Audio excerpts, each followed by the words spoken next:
I'm gonna get some hate for this one.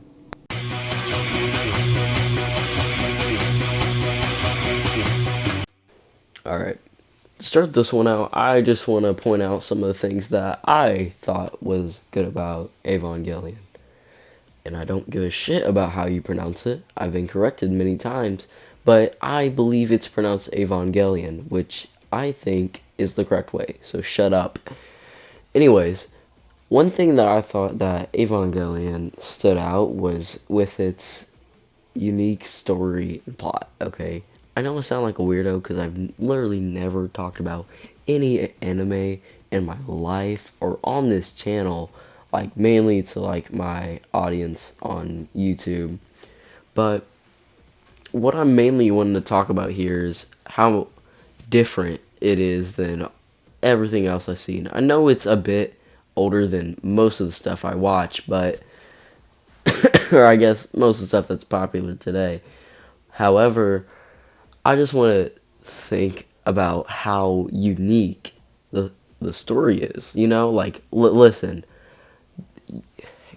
So, okay, I'm getting a bit tongue-tied here, but I just want to like kind of explain like the plot a little bit. So, spoilers, obviously, you've probably known that by clicking on a video about my opinion about Evangelion or something about that.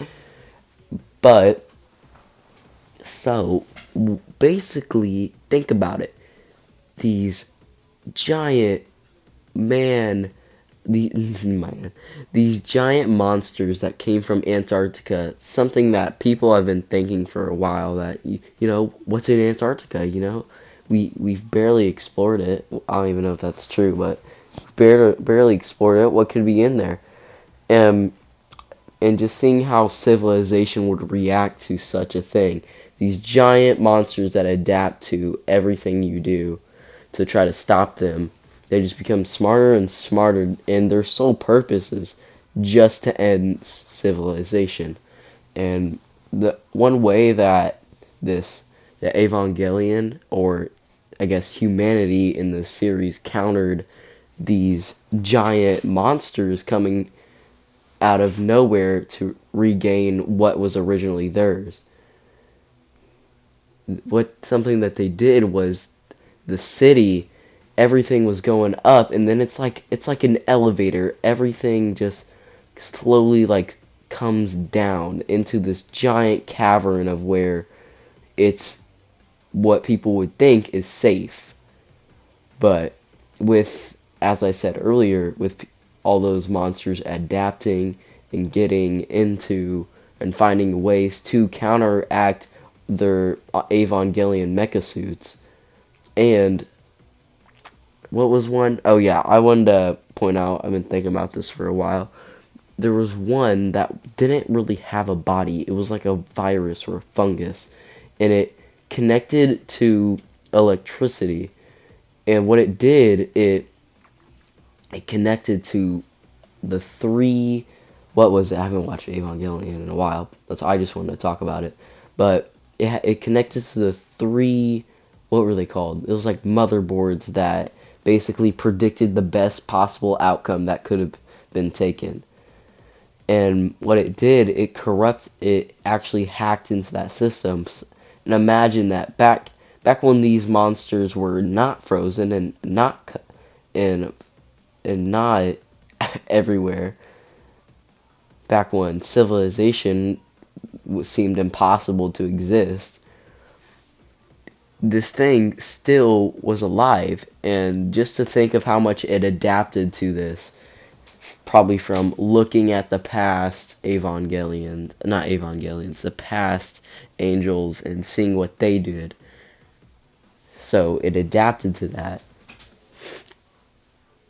You know what? I might scrap this video.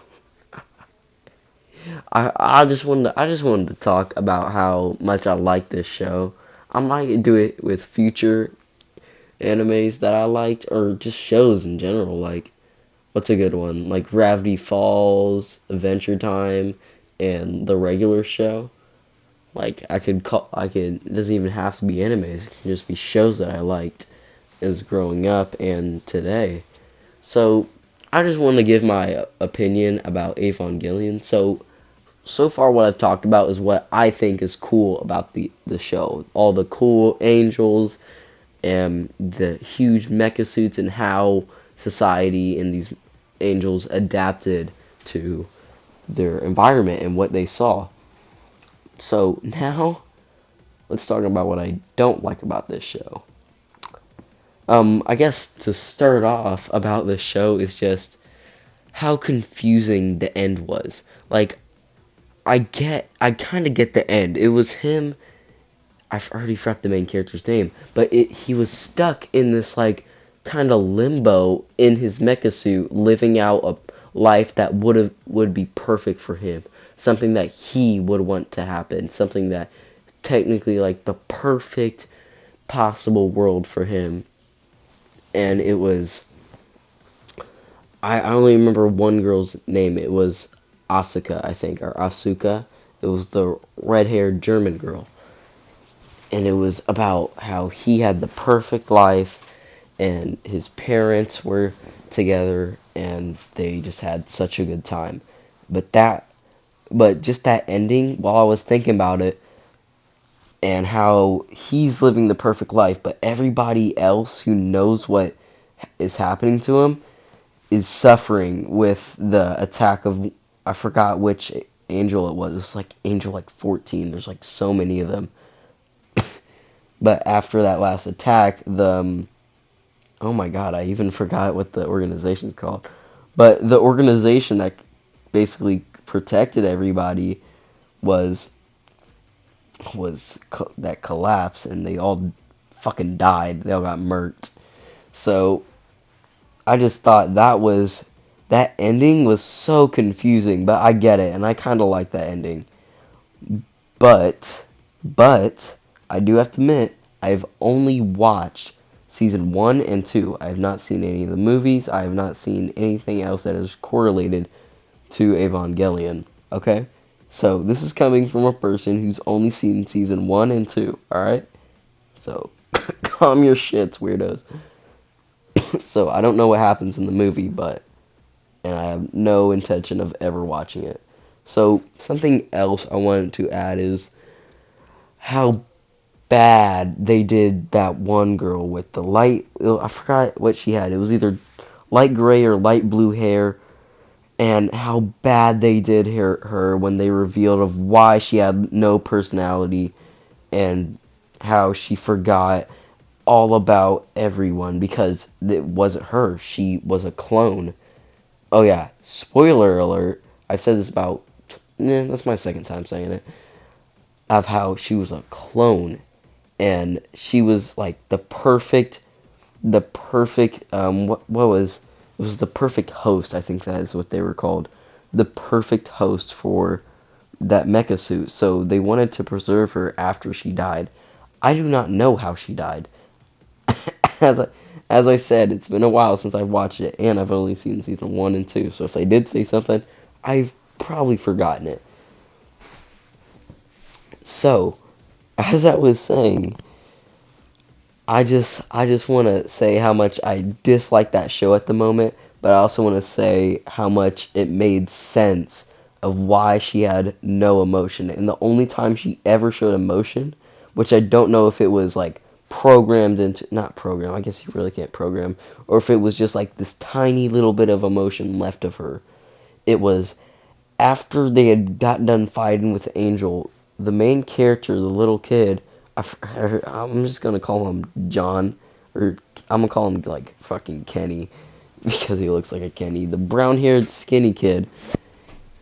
So, after they got done fighting this Angel, the Kenny thought that light-haired girl had died and that she was dead. So she ran to her aid, and she was like, "What do you want me to do? It's like it doesn't matter. I'm alive." And he said, "You can start by smiling." And then she smiled. It was only for a brief moment, but however, it still showed that she still had a little bit of emotion left in her. So, just to think that when it was revealed that she was a clone, it made so much sense. Like, I just thought that made so much sense, but I also disliked that so much because of how much I liked that character, and just to realize that it's not really them, and it's just a recreation of them, an imitation. Alright, so I'm pretty sure that's the only two things I hated. And besides the animation at sometimes. Oh yeah, and the redhead girl sucks dick. I'll fight you over it, kid.